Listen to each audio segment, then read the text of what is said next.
Hi everyone, my name is Luisa and I'm a recent graduate from the University of Adelaide and I'm also a science communicator. Today I'm going to be catching up with Masha, who is a current science student. Hey Masha, thank you so much for joining me today. No worries, Luisa. Thank you so much for having me. So to start, can you tell me a little bit about what you're currently studying? So I'm currently studying a Bachelor of Science with a major in Genetics and Ecology, as well as a Bachelor of Education. That sounds like a really interesting double degree. I know a little bit about genetics, but what actually is ecology? Yeah, so ecology is more of an environmental science.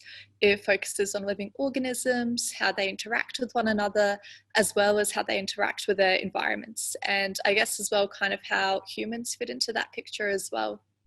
Awesome, thank you for clearing that up. So as a part of studying ecology, have you had the opportunity to undertake any field work? Yeah, so for one of my subjects, actually, we went up to Fran's farm, which is in Monardo, for a few days, and we did a lot of sampling there. We looked at the vegetation that was there and the wildlife, and the data that we actually collected is going to be used in a long-term study to monitor the revegetation. That is so cool that it's going to be used in a long-term study. So while I was at university, I had the opportunity to do a study tour in India. Have you had the opportunity to study abroad as a part of your degree?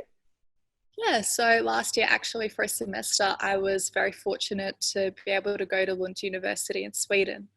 And I was actually able to do master subjects in molecular ecology and molecular genetics, which were very interesting. And I was really able to build on the knowledge that I've learnt here at Adelaide in my undergrad. That is so great that you had that opportunity. So I guess my final question for you today is, what do you hope to do in the future once you've finished your double degree? Yeah, so there's still a lot of options to consider and a lot of roads that I could possibly go down. I'm really considering doing honours in science, but I know that a long-term goal of mine is to definitely go into rural areas in Australia and teach STEM to Indigenous communities. That's something that I'm very passionate and I'm really dedicated to achieving. That's a fantastic long-term goal, and I definitely agree with that. So thank you, Marsha. And if you'd like to learn more about Marsha's degree, head to the University of Adelaide's website and in Degree Finder, search science.